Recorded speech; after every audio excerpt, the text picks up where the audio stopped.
Hello everyone, welcome back to the B arts topper.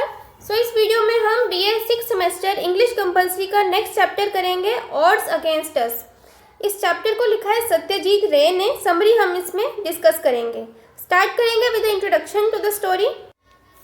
In this essay, which is taken from his book Their Films, Satyajit Ray compares the making of Indian films with the films made in Hollywood or other Western countries. तो ये जो chapter है, ये ऐसे उनकी book से लिया गया है। उस बुक का नाम है आर फिल्म्स देयर फिल्म्स, हमारी फिल्म और उनकी फिल्म। सत्यजीत रे ने ये जो बुक लिखी है, इसमें हमारी फिल्म का मतलब इंडियन फिल्म से है और देयर फिल्म्स का मतलब हॉलीवुड की फिल्म से है। ठीक है, हॉलीवुड की या जो भी फॉरेन कंट्रीज़ की फिल्म्स हैं, उनमें और हमारे मूवीज़ में, इंडियन मूवीज़ में क्या डिफरेंस है, इसके ऊपर सत्यजीत रे जो कि एक फिल्म मेकर हैं, प्रोड्यूसर हैं, इन्होंने ये बुक लिखी है। तो इस पे बेस्ड ये चैप्टर है और इनकी इसी बुक में से ये एक एक्सट्रैक्ट लिया गया है। Satyajit Ray compares the making of Indian films with the films made in Hollywood और other western countries. His account of the making of Indian films is based on his own experience as a film maker. तो इसमें जो भी उन्होंने description किया है film making के बारे में, वो उनका खुद का एक्सपीरियंस है, बिकॉज सत्यजीत रे एक फिल्म मेकर थे। तो उन्होंने जो भी एक्सपीरियंस किया अपने फिल्म मेकिंग के करियर के दौरान, वो सब इसमें मेंशन है। According to him, film making is a very tough job which involves a huge amount of money, selecting of the cast, making of the film in studios and locales which have their own problems and then marketing them. तो अब सत्यजीत रे के according जो film making है, ये बहुत ही tough job है। उनको ये टफ जॉब इसलिए लगती है, देखो इसमें एक तो ह्यूज अमाउंट ऑफ मनी चाहिए, पैसा बहुत लगता है, कास्ट सिलेक्ट करना, रोल्स देना और रोल्स के लिए पर्सन्स को भी चूज़ करना, एंड फिर वहाँ पे और भी बहुत सारी प्रॉब्लम्स होती हैं, लोकल प्रॉब्लम्स होती हैं। The film maker has to take into consideration the taste of the audience also. अब ऑडियंस का क्या टेस्ट है, ऑडियंस को क्या चीज़ पसंद है, वही फिल्म मेकर सिलेक्ट करने की कोशिश करता है। फिर सेंसर बोर्ड के क्या व्यूज़ हैं, and of course the problem of dealing political and religious themes. अब कुछ बातें ऐसी भी होती हैं जो पॉलिटिक्स या रिलीजन से रिलेटेड होती हैं। तो रिलीजन की जब बात आती है, तो यहाँ पे बहुत ही केयरफुल रहना पड़ता है एक फिल्म मेकर को, बिकॉज कई बार दूसरों की भावनाओं को भी इससे ठेस पहुँचती है। तो रिलीजियस थीम्स के ऊपर जब भी फिल्म बनानी होती है, तो इसमें बहुत ज़्यादा केयरफुल रहना होता है, और पॉलिटिकल भी। ठीक है, added to these are the problems of looking for the cast, specially for minor roles. अगर माइनर रोल्स हैं, छोटे रोल्स के लिए लोगों को ढूंढना बहुत एक प्रॉब्लम है। And then coping with the rat infested Shorey studios. तो ये जो स्टूडियोज होते हैं, जैसा हमें फिल्म में दिखाया जाता है, कई बार ऐसा नहीं होता, रैट इन्फेस्टेड होते हैं कई बार, मतलब बहुत गंदी सी जगह भी कई बार उनको शूटिंग करनी पड़ती है। ठीक है, तो ये हो गया एक summary of this essay. Then we will start with the detailed summary. ये एक छोटा सा इंट्रोडक्शन था, अब हम इसकी डिटेल्ड समरी करेंगे। There is a vague awareness among the people that film making is a tough job. अब ये एक अवेयरनेस लोगों में है, लोगों को ये पता है कि फिल्म मेकिंग एक टफ जॉब है। There are some films Hollywood blockbusters for example, मतलब इसमें एग्जाम्पल राइटर दे रहा है हॉलीवुड ब्लॉकबस्टर्स का, जो कि शो ऑफ करते हैं अपनी टफनेस को स्क्रीन पे। जैसे एपिक फिल्म्स होती हैं, उनमें बहुत सारा ना काल्पनिक चीज़ें भी दिखाई जाती हैं, उसमें उड़ने के भी सीन होते हैं, और अर्थक्वेक्स, कॉन्फ्लैग्रेशंस, बैटल्स को दिखाया जाता है। ये अपने आप में एक बहुत ही टफ टास्क है। तो इस तरह की टफनेस को हॉलीवुड मूवीज़ में दिखाया जाता है, एंड काफ़ी एडवेंचरस होती हैं हॉलीवुड की movies. And with the backing of man, money and materials, it is possible for Hollywood to make a film like Spartacus और for Russia to make war and peace. अब देखो, उनके पास man भी है, money भी है और मटेरियल भी है, उनके पास सारे रिसोर्सेज हैं, हॉलीवुड के पास पैसा भी ज़्यादा है और लोग भी उनके काफ़ी एडवांस्ड हैं। तो उनके लिए ये ज़्यादा मुश्किल नहीं है हॉलीवुड में इस तरह की मूवीज़ बनाना। जैसे स्पार्टकस एक मूवी है, और रशिया ने वॉर एंड पीस एक मूवी बनाई थी, तो वॉर्स की एडवेंचरस मूवीज़ भी वो बना लेते हैं। लेकिन इंडिया में, और इंडिया में भी स्पेशली बंगाल में, कोई भी फिल्म मेकर ऐसी हिम्मत नहीं कर सकता। No film maker can dare to make epic films like this. तो एपिक फिल्म्स इस तरह की कोई भी इंडिया में नहीं बना सकता था उस टाइम पे। अब देखो, आज तो पॉसिबल है, लेकिन ये जो राइटर ने लिखा है ना, ये काफ़ी टाइम पहले की बात है, और इसके उन्होंने कारण दिए हैं, और स्पेशली बंगाल में, बिकॉज काफ़ी बैकवर्ड ये रीजन रहा था। So firstly there is not much money, एक तो पैसा ज़्यादा नहीं था. Secondly there is not the market. Market means लोगों का ऐसी चीज़ों में इंटरेस्ट भी नहीं था. जैसा रूरल एरियाज़ की अगर आपने पुरानी फिल्म्स देखी हैं तो वो रूरल एरियाज़ पे बेस्ड होती थी, तो वो उसी तरह की विलेज बैकग्राउंड वाली मूवीज़ यहाँ पे ज़्यादा चलती थी. एडवेंचरस और बहुत ही ज़्यादा हाईफाई मूवीज़ यहाँ पे नहीं चलती थी. एंड सो लोगों की डिमांड भी उसी तरह की थी, उनको वही चीज़ समझ में आती थी. And thirdly there is not the technical know how to compete with Hollywood.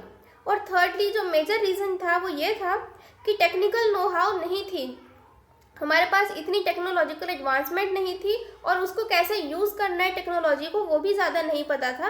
तो इस तरह की मूवीज़ इंडिया में नहीं बन सकती थी उस टाइम पे. Fine. So this is why Bengali film makers focus on the intimate cinema.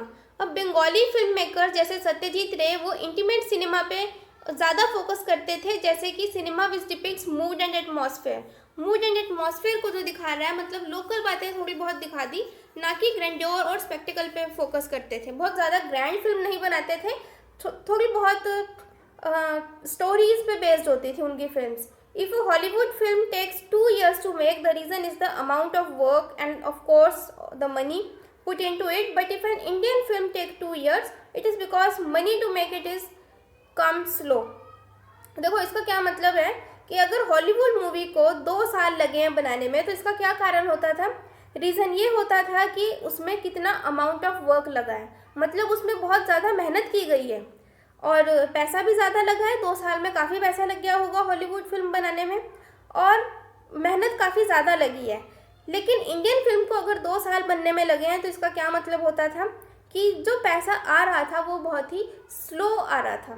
मतलब कई बार ऐसा होता था कि जो प्रोड्यूसर है, डायरेक्टर है, इनके पास पैसे ही ख़त्म हो जाते थे, तो उनको पैसे वो कमाने में इतना टाइम लग जाता था.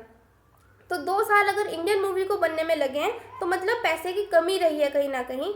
जबकि 2 साल अगर हॉलीवुड मूवी को बनने में लगे हैं तो इसका मतलब होता था कि उसमें बहुत ज़्यादा पैसा इन्वेस्ट किया गया है और काफ़ी हार्ड वर्क इन्होंने किया है. ठीक है. और हमारे यहाँ होता था कि इंडिया में पैसे कम पड़ रहे होंगे और धीरे धीरे पैसा आता गया तो फिल्म बनती गई. तो 2 साल पैसे की कमी की वजह से इंडिया में लगते थे.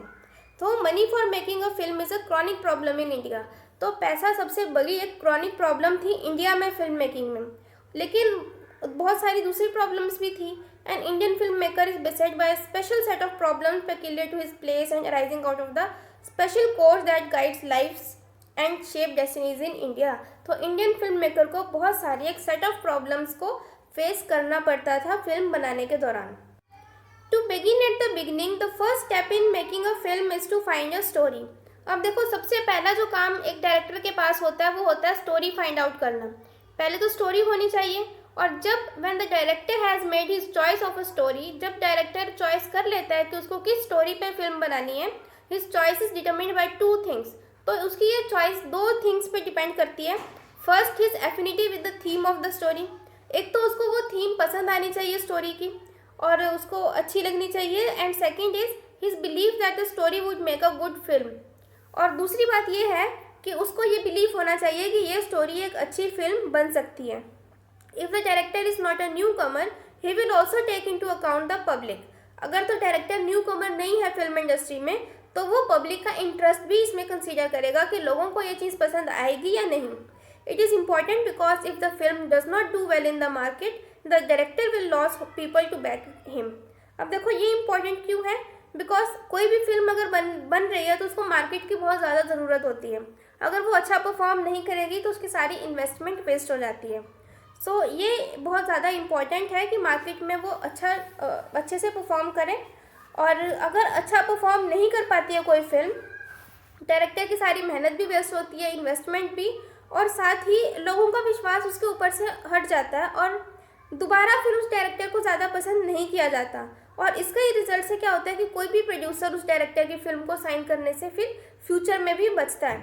सो there can not be a pure aesthetic consideration. So what an Indian director does is to explore new themes, new aspects of society and new facets of human relationships. तो एक इंडियन डायरेक्टर को अलग अलग aspect society के देखने होते हैं, new themes को एक्सप्लोर करना पड़ता है और काफ़ी न्यू फैसेट्स देखने होते हैं ह्यूमन रिलेशनशिप्स के.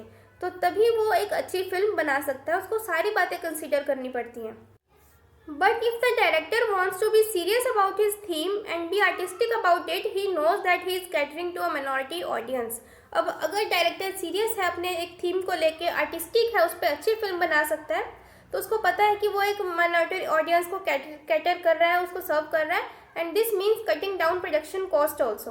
अब अगर देखो माइनॉरिटी ऑडियंस होगी, फिल्म बनाने में ये भी देखा जाता है ना कि हम किस ऑडियंस के लिए बना रहे हैं, बच्चों के लिए बना रहे हैं, बड़ों के लिए बना रहे हैं, तो उस हिसाब से फिर प्रोडक्शन कॉस्ट भी थोड़ी कम लगती है अगर एक पर्टिकुलर सेक्शन के लिए छोटी मोटी फिल्म अगर बनाई जा रही है. In the choice of the story too, the Indian film maker is faced with certain limiting factors which do not exist in other countries. अब देखो इंडिया में क्या है कि डायरेक्टर जब स्टोरी चॉइस करता है तो उसको बहुत सारे फैक्टर्स जो है वो लिमिट करते हैं. मतलब उसको बहुत ही केयरफुल रहना पड़ता है कि कौन सी फिल्म बनानी है और कौन सी नहीं. और इस तरह के जो फैक्टर्स हैं वो फॉरेन कंट्रीज़ में नहीं एग्जिस्ट करते, ये सिर्फ इंडिया में है. बिकॉज कई बार अगर रिलीजियस फिल्म कोई बना दी तो बहुत सारी ओपोजिशन आ जाती है. पॉलिटिकल फिल्म बना दी या कुछ लोगों को किसी तरह की फिल्म नहीं अच्छी लगती तो वो काफ़ी उसका प्रोटेस्ट हो जाता है. तो इस चीज़ के लिए डायरेक्टर को बहुत ही ज़्यादा केयरफुल रहना होता है. There can not be a full body treatment of a story of a physical passion, though such stories are found in Indian literature, they are unthinkable on the screen. कई बार क्या होता है कि कुछ चीज़ें ऐसी भी होती हैं जो इंडियन लिटरेचर में हैं, लेकिन वो स्क्रीन के ऊपर दिखाई जाना उसका मना होता है, लोग उसको स्क्रीन के ऊपर नहीं पसंद करते.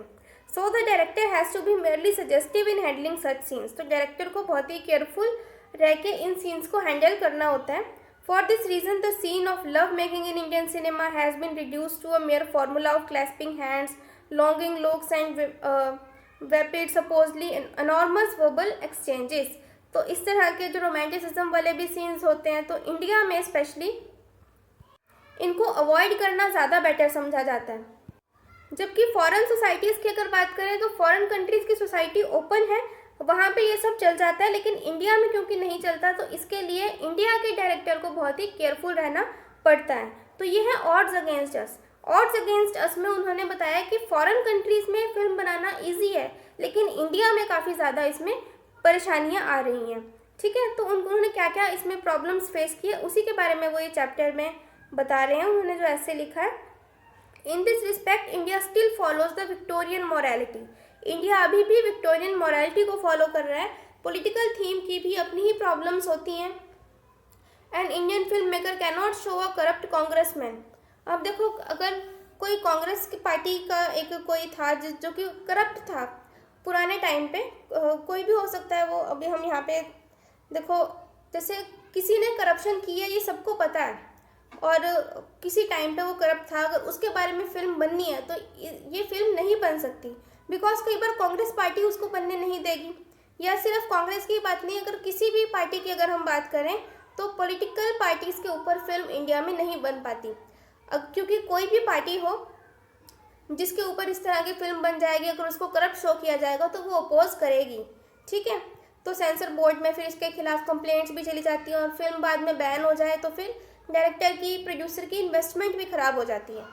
सो पॉलिटिकल मैटर्स पे फिल्म बनाना बहुत ही मुश्किल काम है इंडिया में. If a film maker shows a poor bank clerk becoming rich by dubious means and wearing a Gandhi cap, the board of censors is likely to insist that the cap must be painted black. अब देखो अगर film maker ने एक poor bank clerk को, जो कि bank में सिर्फ एक क्लर्क का काम करता है, और उसने करप्शन कर करके या रिश्वत लेके या किसी भी तरह कुछ बैड मेथड्स के थ्रू वो बाद में रिच हो गया और उसने गांधी कैप पहनी हुई थी, तो सेंसर बोर्ड क्या करेगा, उस कैप को ब्लैक पेंट करवा देगा. वो जो गांधी कैप है वो वाइट नहीं रहेगी, फिर उसको ब्लैक पेंट किया जाएगा. बिकॉज इससे एक कांग्रेस पार्टी की या गांधीज़म की जो एक भावनाएं हैं उनको ठेस पहुंचेगी इससे. If a film maker shows a boss making snide remarks about an Anglo Indian employee, he will be supposed to be sharing the boss prejudice. तो इस तरह से वो बॉस का प्रेजुडाइज अगर दिखा रहा है तो इससे रेसिज्म भी, एक तरह से रेसिज्म प्रमोट होता है, या रेसिज्म इसमें अगर दिखाया जाएगा तो वो भी लोगों की तरफ से प्रोटेस्ट आएगा. And if you make a film on a classical theme and deviating slightly from it, there will be a lot many intellectuals with their belligerent attitude. तो इस तरह के बहुत सारे एटीट्यूड्स आएंगे जो कि आपकी फिल्म का प्रोटेस्ट करेंगे। अगर क्लासिकल थीम पे भी अगर आप बनाते हो और उससे थोड़ा सा भी अगर आप डाइवर्ट हो जाते हो, जैसे कि पद्मावत फिल्म में भी हुआ था, ठीक है। And in respect of the story thus the Indian film maker has to operate within a narrow field. तो एक नैरो फील्ड अपने आप को उसमें प्रोड्यूसर को रखना पड़ता है, क्योंकि इंडियन सोसाइटी ज़्यादा ओपन नहीं है, तो यहाँ पे ओपन वाली बात फिर नहीं रहती। सो प्रोड्यूसर डायरेक्टर को इसमें काफ़ी ज़्यादा प्रॉब्लम्स फेस करनी पड़ती हैं। Even if a film maker has no problem of money and no problem with the script, the next problem is that of finding the right set of actors. अब देखो, अगर फिल्म मेकर के पास पैसे की भी कोई कमी नहीं है, स्क्रिप्ट भी अच्छी है, दूसरी जो नेक्स्ट प्रॉब्लम है वो क्या आती है, एक्टर्स की। एक्टर्स को भी फिर वही रोल देना चाहिए ना जो उनके ऊपर सूट करे। And some of the roles are of course pre-cast in that they are created keeping particular actors in mind, but even after the lead characters have been chosen, there is a problem of finding actors for minor roles. तो अब देखो, lead actors भी अगर choose हो गए हैं, hero भी मिल गया, हीरोइन एंड विलेन भी मिल गया फिल्म का, लेकिन फिल्म में बहुत सारे कैरेक्टर्स होते हैं। एक दुकान भी होती है, उसके शॉपकीपर भी चाहिए, और भी आसपास अगर रोड पे चलते फिरते लोग भी दिखाने हैं, आसपास के पड़ोसी भी होते हैं, रिश्तेदार, बहुत सारे कैरेक्टर्स होते हैं जो साइड रोल्स के लिए भी चाहिए होते हैं। तो इतने लोग ढूंढ के लाना एक इम्पॉर्टेंट इसमें फैक्टर होता है जो कि प्रॉब्लम क्रिएट करता है डायरेक्टर के लिए। There are hardly any agents who can supply the right kind of extras for such roles. तो इस तरह के बहुत कम ही एजेंट्स होते हैं जो इस तरह के जो रोल्स के लिए लोगों को सप्लाई करें, तो ये इनको ढूंढने पड़ते हैं। Advertising too does not help because really talented people are sometimes too shy to offer their services. अब यहाँ पे इंडिया में तो लोग शाय ही बहुत होते हैं, तो जो रियली टैलेंटेड पीपल हैं वो ज़्यादा शाय होते हैं, और जिनको कुछ नहीं आता कई बार वो आ जाते हैं कि हमें पार्टिसिपेट करना है। तो ये एक प्रॉब्लम होती है, बिकॉज उनको फिर मना करना जो नहीं ठीक से कर पा रहे हैं, और जो कर सकते हैं वो शाय होते हैं, वो स्क्रीन पे आना नहीं चाहते। So the director has to scout the streets, scan the faces and visit other crowded places. तो क्राउडेड प्लेसेस पर जाके डायरेक्टर को इस तरह के अपने रोल्स के लिए लोगों को ढूंढना पड़ता है। अगर सत्यजीत रे की बात करें तो वो इस मामले में लकी रहे हैं, क्योंकि उनको अपने रोल्स के लिए राइट पीपल मिले हैं अपने टाइम पे, but he is aware that there are roles which can be performed only by professional actors. क्योंकि उनको पता था कि कुछ रोल्स ऐसे हैं जो प्रोफेशनल एक्टर्स ही परफॉर्म कर सकते हैं। Several of his films were made with Chhabi Biswas in mind. उन्होंने बहुत सारी फिल्म्स में छवि विश्वास को लीड रोल में लिया है, लेकिन छवि विश्वास की डेथ के बाद रे ने ऐसी कोई फिल्म ज़्यादा नहीं बनाई in which there was a middle aged part to be played and which called for a high degree of professionalism. तो प्रोफेशनलिज्म की फिर बाद में कोई फिल्म नहीं बन पाई। Once the casting has been done the shooting of the film begins. जब कास्टिंग हो जाती है तो शूटिंग वो किया करते थे। The studios in Kolkata are rather old and they showed the hollowed parts. The floor is pitted, the camera groans as it turns and the voltage begins to drop down after sundown.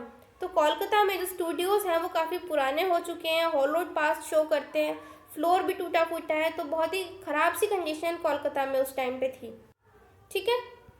इसके अलावा atmosphere of शैबीनेस एक अलग problem थी, लेकिन रे ने इन सबको अच्छे से ओवरकम किया, बिकॉज सत्यजीत रे का ऐसा मानना था कि फिल्म मेकर खुद चाहे तो अच्छी फिल्म बना सकता है और ख़राब फिल्म भी वो अपनी मेहनत से बना सकता है जैसे भी वो चाहे। तो चैलेंजेस तो हैं, लेकिन उनको ओवरकम करने की जो रिस्पॉन्सिबिलिटी है वो फिल्म मेकर की होती है। And there is a real challenge in creating beauty in the circumstances of shoddiness and privatisation. तो एक इन सर्कमस्टांसेस में भी एक ब्यूटी क्रिएट करना फिल्म में काफ़ी एक बड़ा चैलेंज रहा उनके लिए। It goes to Ray's credit that he overcome all these obstacles to create cinema that was technically and aesthetically appreciated. तो ये जो क्रेडिट है ये सत्यजीत रे को जाता है कि उन्होंने सारे चैलेंजेस को ओवरकम किया, सारे ऑब्स्टेकल्स को ओवरकम करके उन्होंने अच्छा सिनेमा बनाया। There are crevices on the walls and tatters on the canvas. उन्होंने किसी चीज़ की परवाह नहीं की थी। देखो उनकी दीवारें में टूटी फूटी थी जो भी कैनवस था, और जिस जगह पे वो उनका स्टूडियो था वहाँ पे रैट्स की काफ़ी फैमिलीज रहती थी, मतलब चूहे वहाँ पे बहुत ज़्यादा थे। तो इस तरह के एटमॉस्फेयर में भी, शैबीनेस वाले एटमॉस्फेयर में भी सत्यजीत रे ने काफ़ी अच्छा काम किया, ठीक है। तो ये समरी इस चैप्टर की यहाँ पे कंप्लीट हो गई है। अगर आपको वीडियो अच्छी लगी है तो please press on the like button, share with your friends and subscribe to the B arts Topper. Thank you so much. All the best.